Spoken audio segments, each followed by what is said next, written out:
So the task of this presentation is to bring together oligonucleotides and synthetic peptides and to compare the similarities and the differences. So what is the current situation for peptides and oligonucleotides? We have a higher number of approved peptides on the market since decades. And also a lot of generic peptides and monographs in the USP and also in European pharmacopoeia. Situation is a little bit different for synthetic oligonucleotides. We have different classes of oligonucleotides. We have single-stranded antisense molecules. We have double-stranded siRNA molecules, and also we have aptamer.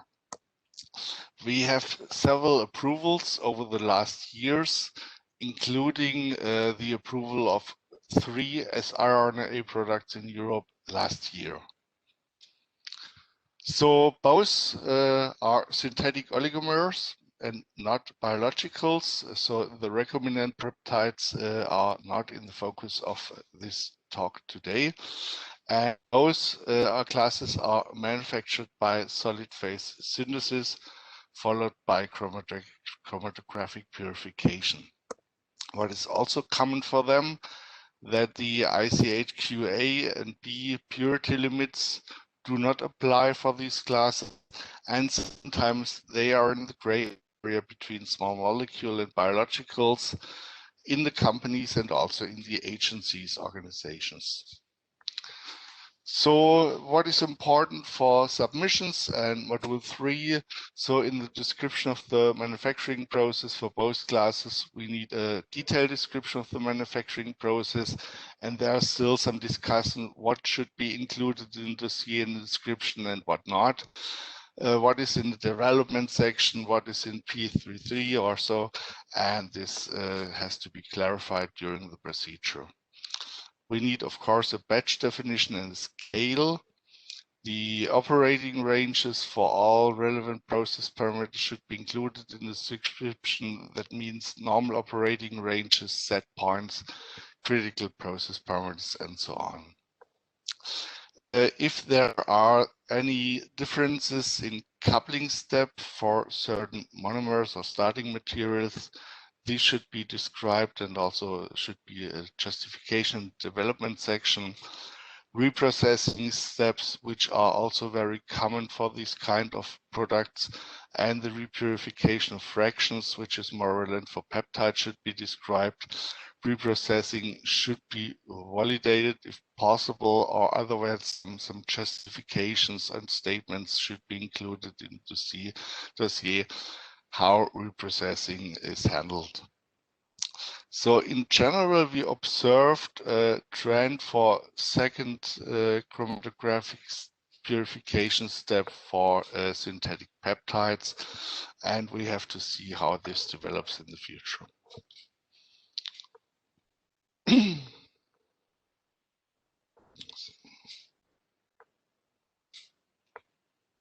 So starting materials. For synthetic peptides, we have protected amino acids derivatives and protected phosphoramidades for the oligonucleotides. These are currently considered suitable as starting materials. We have many development programs with linkers or conjugates, proposing very, very sophisticated complex starting materials.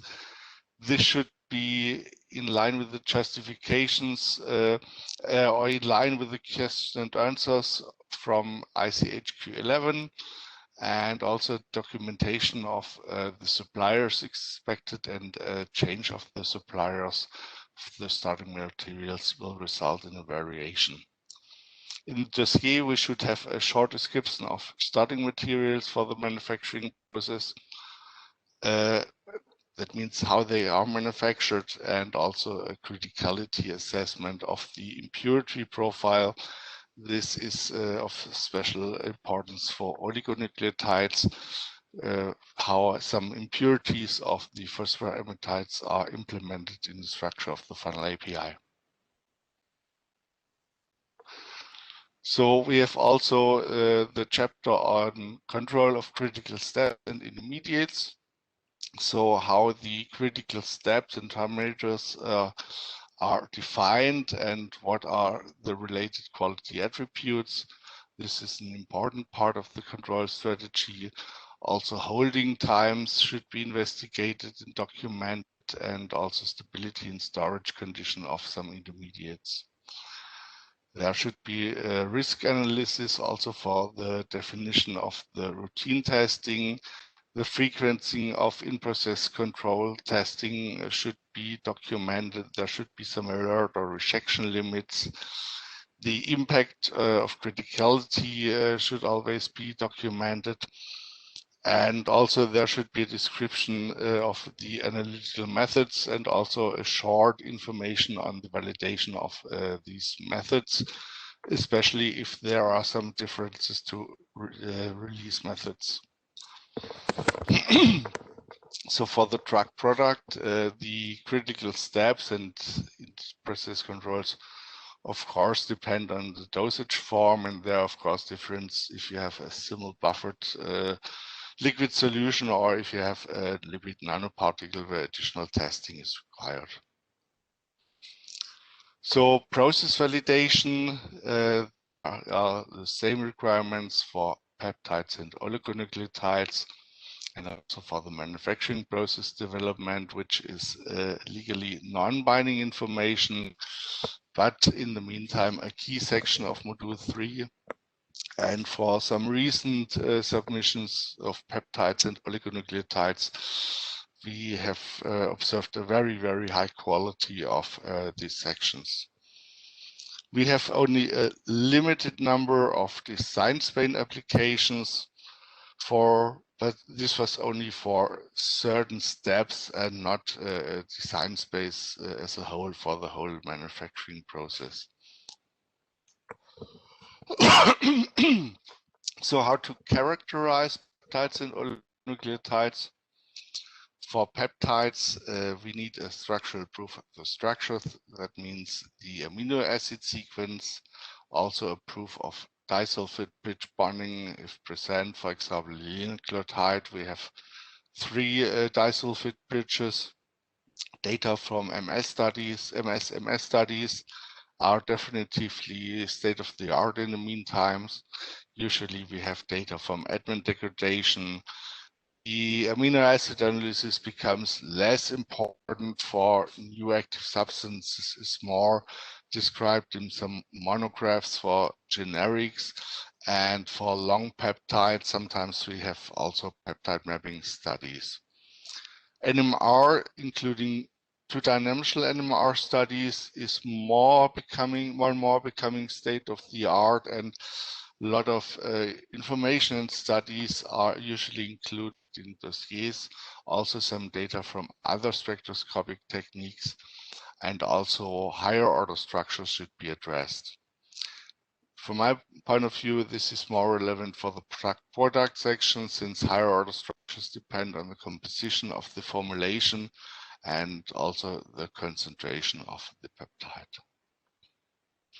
So for oligonucleotide, the characterization should always start with the sequence confirmation, molecular weight, spectroscopy, NMR, here with hydrogen, carbon, and phosphorus NMR, UV, FTIR, CD, securiticism, then differential scanning issues part of the characterization study. Of course, purity. We'll have some slides on purity later.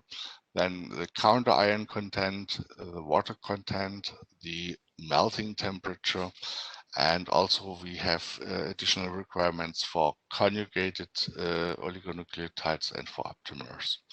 For aptamers, we need definitively a bioassay, whereas in the specification for synthetic peptides and oligonucleotides with the anti-sense mechanism or as RNA, usually no bioassay is requested from European agencies. So stereochemistry issues become also more and more important. So for peptides, the racemization may occur during the solid phase synthesis, is however controlled by choice of suitable protecting groups and synthesis reagents, and therefore the racemization studies which are performed are usually part of the characterization section and not as a routine control. Chiral gas chromatography is used, and of course consistency should be demonstrated, but this is more characterization question. For oligonucleotides, the phosphotyrate oligonucleotides are a mixture of diastereoisomers with 2 to the power of n-1 configurations. And we have observed that there are many questions from the agencies currently and also in the past. And so there should be some justification and explanation in the structure how what is the background of the high number of diastereomers, if there's an influence, if they have been used in clinical and preclinical studies, and always a consistent profile is observed. This should all be discussed in the dossier. So what are the sources of the impurities? Here also we have the same principles for peptides and oligonucleotides. That means impurities resulting from the starting material. We have process-related impurities, we have product-related impurities, and potentially there are some impurities from the formulation. And always the impact on safety and manufacturing consistency need to be balanced. So the impurity profiles of peptides and oligonucleotides are significant, and we have a much more complex impurity profile for oligonucleotides. First, to the complexity of the synthesis cycle, the similarity of related impurity structures compared to peptides, also the purification efficiency, and the complexity of the starting materials and consequently the resulting impurities. So for peptides, usually we have distinct impurity peaks which are observed in the chromatogram, whereas for oligonucleotides, grouping of impurity and not so good resolution is state of the art. So for synthetic peptides, in Europe we have some limits described in the European Pharmacopoeia, and we have for the peptides a reporting threshold of 0.1%, an identification threshold of 0.5%, and a qualification threshold of 1.0%. Whereas for oligonucleotides, we have currently no limits for impurities, not only in Europe, but no other agencies worldwide from my point, what I know, some limits at the moment. This is still because the experience is relatively limited, even if we had some approvals in the last few years. But it's more also related that the purity is relative, and so it's difficult to have the same threshold for different analytical methods or also for different oligonucleotide classes. Therefore, at the moment, this is always a case-by-case decision and depends on the analytical methods and also in the batch analysis data.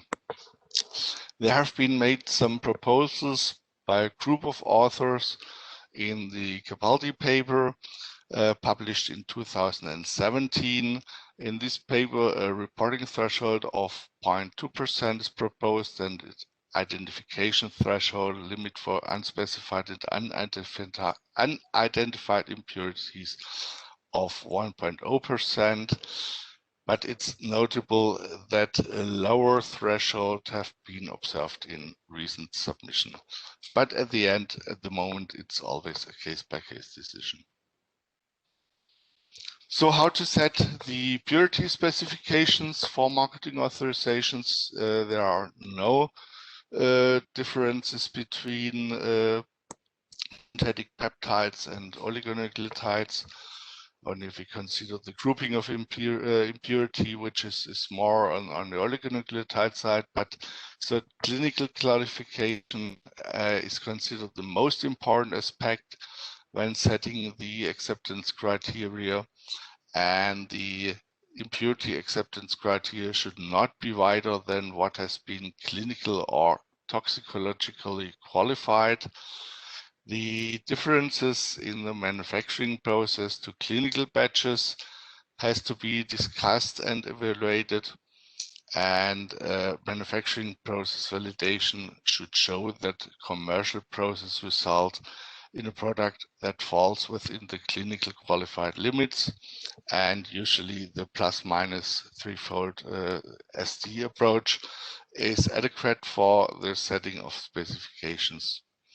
Also, we have the option to adjust the specifications post-approval when more data available.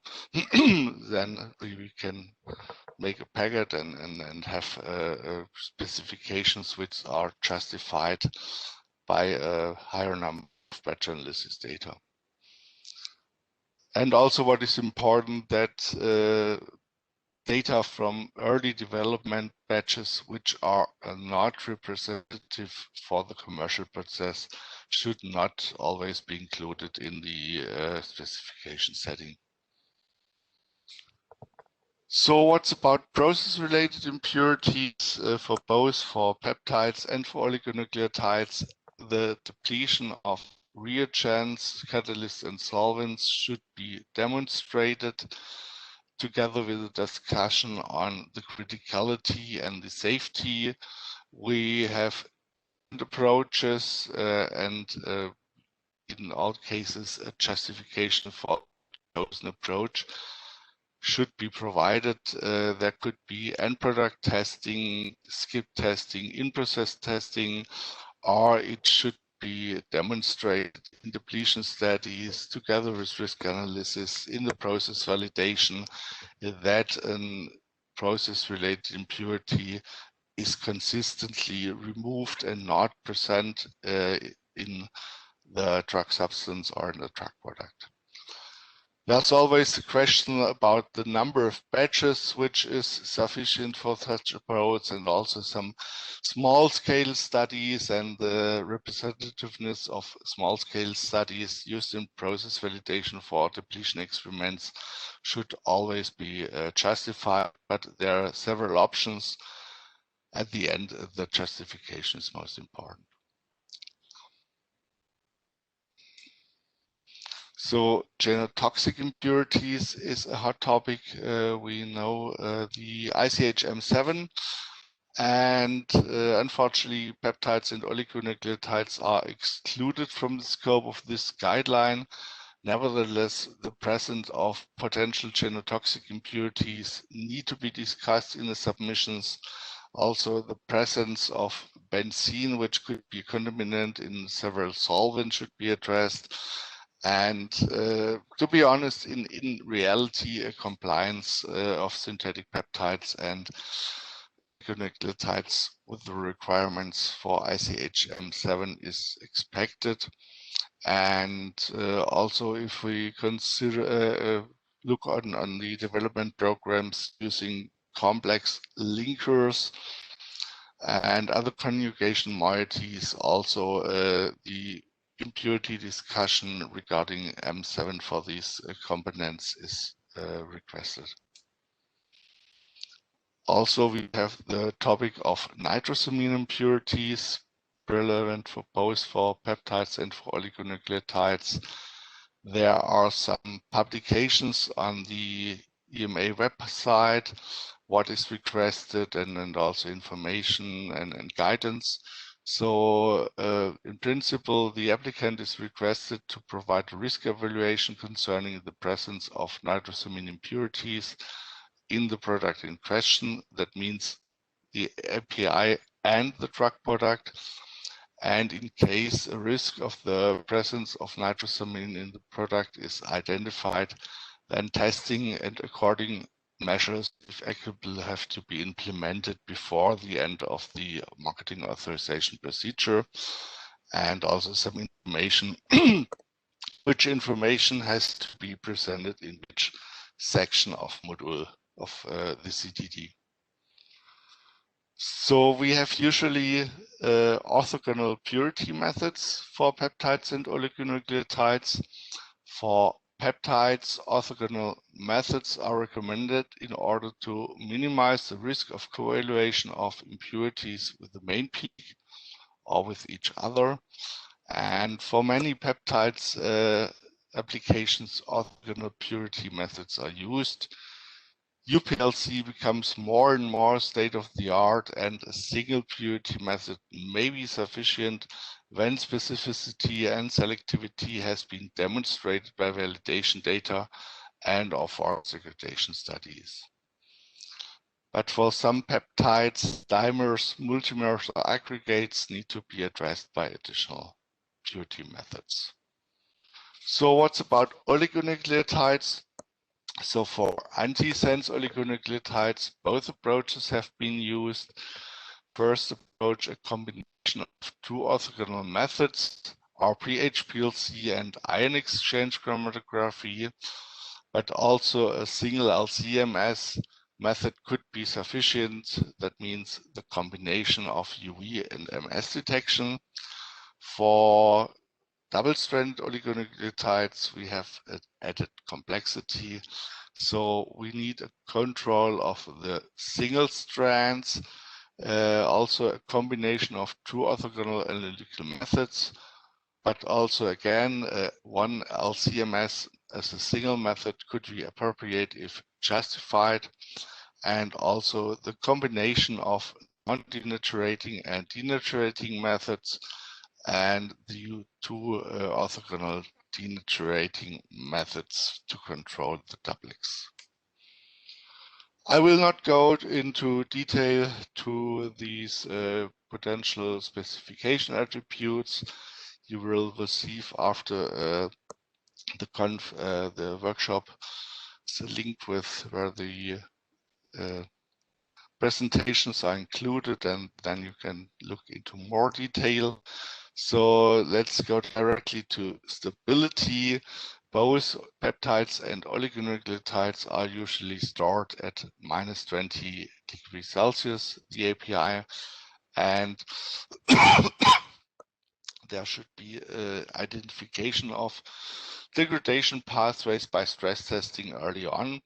This is definitively no luxury and should be done early to demonstrate or investigate the discriminatory power of analytical methods, because stability indicating methods are essential. In clinical development programs, stability issues are more common for peptides than for oligonucleotides. We have seen almost no stability issues for synthetic oligonucleotides, only related with some complex delivery systems, but the APIs are usually very stable, but we have seen some stability issues for peptides. So supporting stability from early batches, not only the regulatory batches, may allow some flexibility in the setting of the retest date or the shelf life for the drug product.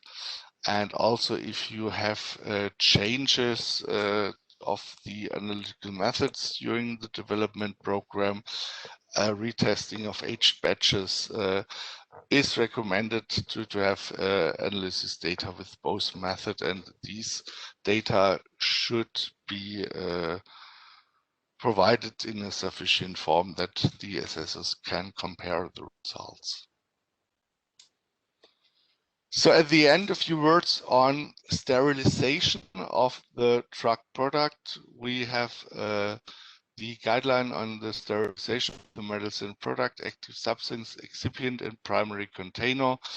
which came into effect in October 2019. And there are numerous clear statements in these guidelines. The first is terminal sterilization provides the highest assurance of sterility, and finished product intended to be sterile should be terminally sterilized in their final container whenever possible. So the principles for the choice of sterilization process for the finished product and containers are presented in these guidelines in the form of decision trees. And it's also an opener that for highly sensitive products, such as most biologicals, where the terminalization is not possible, then sterile filtration and or aseptic processing under validated and controlled conditions can be accepted. However, synthetic oligonucleotides and peptides are not biologicals, and therefore the decision trees are definitively relevant for synthetic peptides and oligonucleotides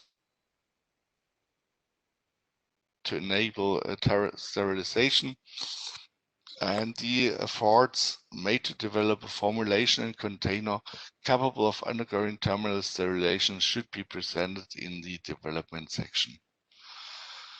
So terminal sterilization should not be ruled out purely on the basis of an increase in degradation products without additional justifications, and if impurities are either metabolites or are generated at levels already qualified, then terminal sterilization is still considered feasible.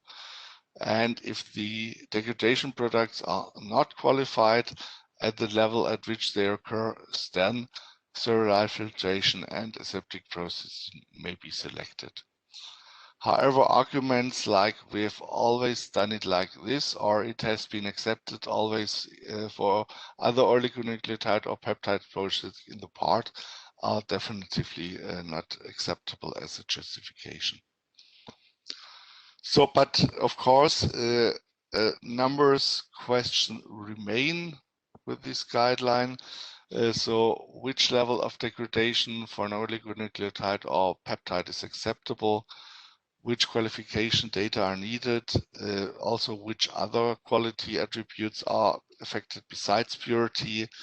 We have seen some turbidity during after the sterile filtration, and what is the criticality of these effects, and also which pharmaceutical development data need to be provided, how the risk analysis are performed, and also how is the impact on changes during development program for the first tox studies to the phase 3 studies and the commercial process if you have changes in the manufacturing from aseptic processing to terminal sterilization. But we also know that there are several programs currently ongoing, so terminal sterilization is an option, and we have also a very interesting talk on this topic during our workshop in the next days.